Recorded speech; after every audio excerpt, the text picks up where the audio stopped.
Yo, what is up everyone? Back here with another video. Today we're going to be doing a specific kind of video where we're kind of going over certain, I guess, we're basically going to be looking at the meta and kind of how it's progressed over these past couple days and first weekend of tournaments, kind of be discussing that. And then from there, we'll just kind of be giving my thoughts on it from what we can see and yeah, just kind of work from there. So I'm going to quickly open up a Showdown team tab so we can kind of go through some interesting individual Pokemon we see. And anything that is of particular interest. If you guys are interested in supporting the channel beyond these videos, please make sure to check out the Patreon and make sure to check out coaching if you guys would just like to improve your skills. But yeah, so first one is going to be the Iron Nemesis tournament. So this tournament had a total of 175 players.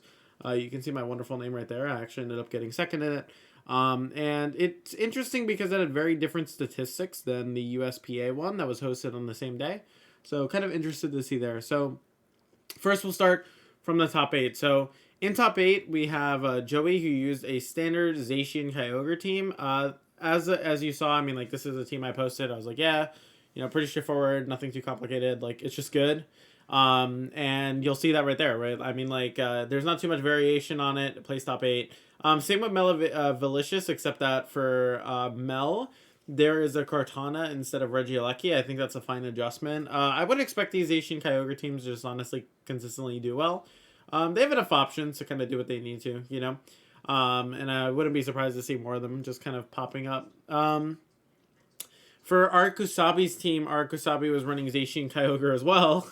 And this one had a variation of the grass type, which was Venusaur instead of Amoonguss, and had Grimmsnarl actually instead of Regieleki or Kartana. Now, what's really interesting about this version is it has Venusaur without Sun.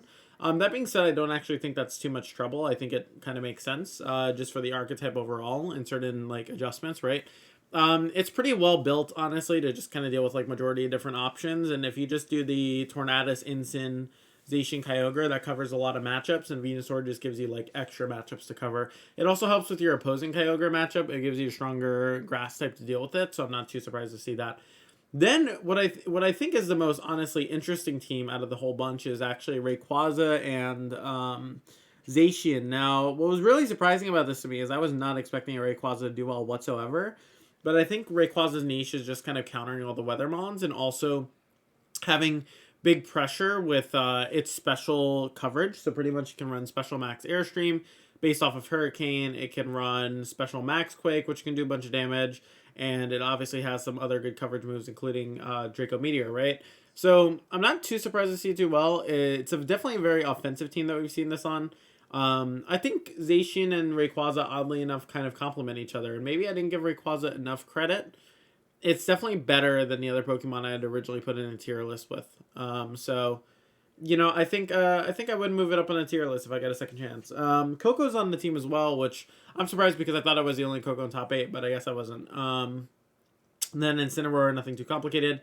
Whimsicott to kind of get that more offensive mode with the Tailwind, and then obviously Blastoise, which can kind of go for, you know, that really offensive G-Max move, which can kind of set the water there. I actually think that works really well with Rayquaza, because with Rayquaza, anyways, you're going to be using the Airlock anyways, and you can kind of abuse Blastoise next to Airlock, so that's kind of cool. But yeah, no, that's really interesting. I think out of all the teams, that's probably the most interesting one of the bunch. Besides, I guess, the champion team. But next is David's team. So David's team I thought was really solid. I had a lot of trouble with it in Swiss. I had originally played this team in Swiss, like in round 6, I think it was, and I had lost. And we rematched in top 4 and I was able to win. But it was definitely a really interesting team. I mean, the Calyrex Shadow plus Groudon core is actually really cool. And I'm kind of looking forward to seeing it more, because I think it's actually really solid. So I'm looking forward to seeing what the archetype can do. And also kind of how it was used, right? Like, I like the screens along with the, you know, Incineroar with Thundurus, right? That really works into opposing Sun teams. And then you have Venusaur as well to exert some pressure on your own Groudon. And like this, it seems like the team can really thrive off of single restricted like Groudon mode or both restricted mode. So it's kind of cool. Then we have Willie's team. So Willie's team is pretty much one of the most like the more standard like Yveltal Zacian balance teams you would expect. Rotom Heat's a really interesting pick, actually. I think out of the whole team, that's probably the most unique one. Mostly because Rotom Heat isn't something we would see too often, especially in a meta where Kyogre exist. But the nice thing about it is that you can utilize it against You can utilize it against Sun pretty well. It actually does a pretty good job against Sun, and also too, you're able to leverage it with its electric coverage even versus Kyogre if you position properly. From what I heard, there was a bit of bad luck as well in Willie's set versus Joan, because from what I can see on paper, it looks like it's better for Willie matchup wise, but it was really interesting to see. So yeah. I mean that it's a pretty standard team, right? Like I wouldn't be too surprised to see Gastrodon pop up a lot more as well. I was kind of surprised to not see as much Gastrodon as already existed, because Gastrodon's a really solid option in this format. I really think it deserves a lot more credit. Then we have my team, Standard Evildon. I already had a video where I went over my team. Make sure to check out the last video if you guys are interested in seeing more about that. Bronzong was really, really good in this tournament. I thought it was like a perfect call, honestly. It did so good. So I was really happy to see it do well. You'll notice too that in this tournament there were 5 Venusaurs in Top Cut, so a lot more than you would necessarily expect from usage. I was kind of expecting like 3 or 2, but yeah, there were quite a bit of Venusaurs.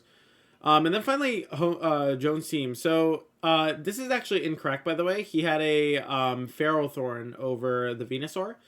But yeah, so there was a Ferrothorn over the Venusaur, and the Ferrothorn was actually able to put in a lot of pressure versus me in Trick Room, so that's actually the reason why I lost. That's why I know it's a Ferrothorn. The Kingdra was really interesting. It actually ended up putting a lot of work in, so I'd be interested to see kind of how it performs in the future. I definitely think that the team also would do well too because of matchup like unfamiliarity. Like if you're not familiar with the matchup versus this team, like it can definitely steamroll you and move really quickly. So it can definitely give you a lot of trouble. So it's really interesting to see this team win and pull it out. I'm curious to see like if the team will continue to be consistent or if it was like a one-off thing. So yeah, no, it was a overall really good event. I mean, there were a lot of good players and a lot of good opponents that I had played against personally, so I really enjoyed it. But yeah, and we'll also get more information too from the Victory Road tournament coming up next weekend as well. So here we have the USPA January Major Top Cut teams. So these were really interesting as well. If you see, actually, first off, Eveldon, I'm second place with it in this tournament, and then it gets champion in this tournament. So, you know, Eveldon kind of the sleeper pick, I guess, that a lot of people weren't expecting. But we are going to kind of go from top 16 down and then kind of go there.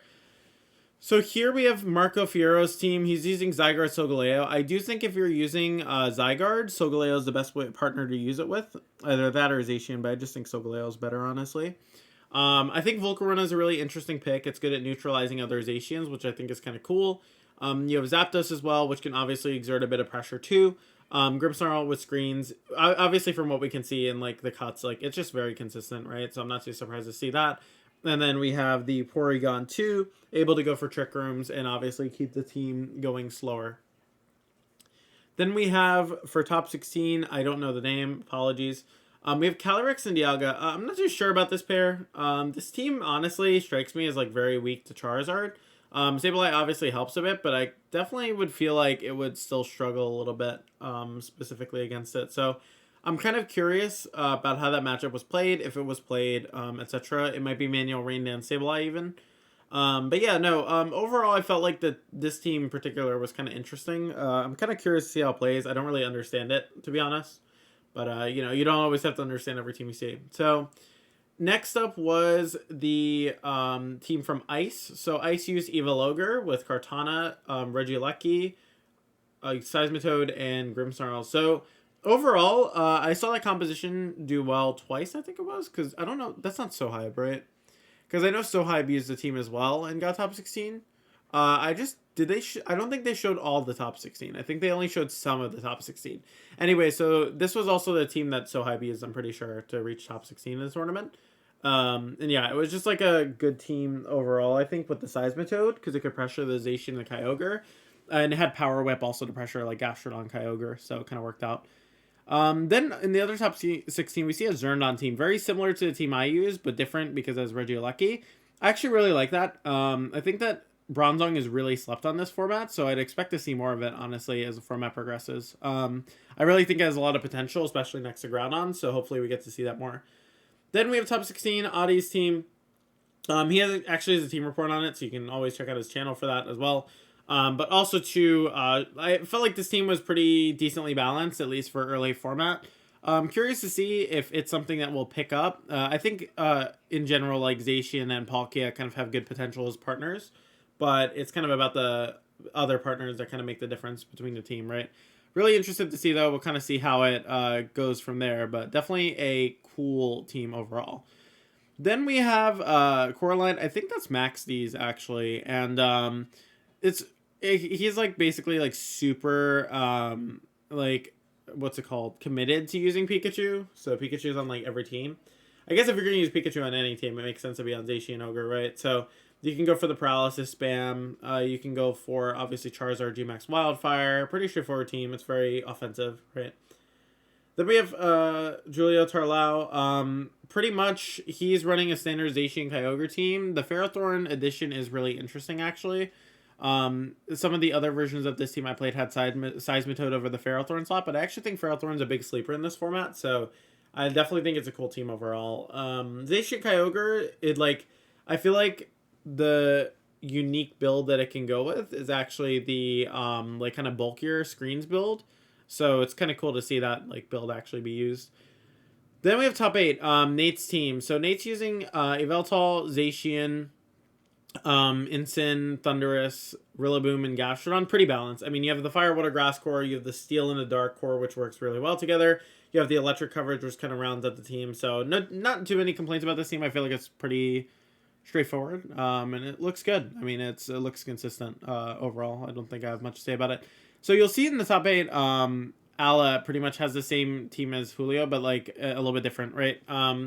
Basically with the Seismitoad, like I mentioned. So really interesting to see that team kind of pop up again. So like I feel like there are 2 variations of Zacian Ogre we're seeing a lot, but there are a lot of Zacian Ogre and Cut to begin with, right?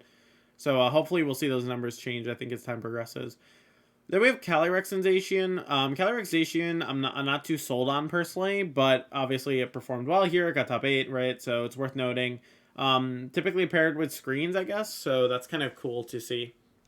Then Nanami, that's also known as Justin Burns, used the same team as Audi. Was a pretty consistent team overall. So not too surprised to see it, kind of pop off like that and, appear. So it definitely seems like Palkia and Zacian could definitely like do stuff in the meta. So definitely interested to see that. Then we have top 4. I believe this is TS Lang, I think is his username. He's on the New York team with me for like a different league for USPA, but like the team league stuff.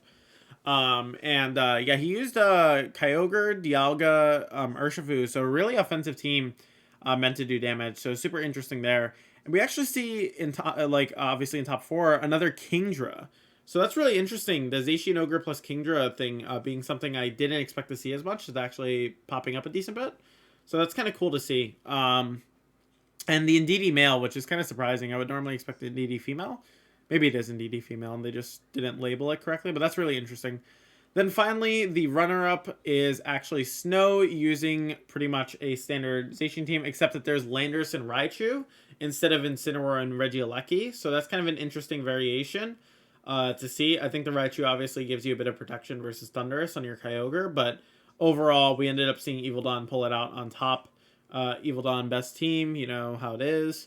But it's really interesting actually seeing these stats and seeing Evildawn actually beat all these Zacian Kyogre teams shows that like how the restricted matchup doesn't necessarily determine how the game goes. It comes down to the partners. It comes down to the teams themselves. I definitely think that Ian's team was given a lot of chance to succeed because there was no Calyrex Ice in the bracket as well. Because the team looks like it can have a lot of trouble versus Calyrex Ice, especially because Yveltal doesn't have foul play. So that can definitely make it a bit tricky. Then last thing I want to do before we kind of wrap up this video, I wanted to look at usage. So Zacian is really, obviously prominent along with Incineroar. Doesn't particularly surprise me. Regieleki popping up in 3rd, which actually really surprised me. I wasn't expecting Regieleki to be as prominent as it was. However, obviously it's still a fast support option. Then you have Kyogre here. Kyogre making up 50% of usage, which doesn't surprise me. I mean, Kyogre Zacian is like one of the strongest archetypes.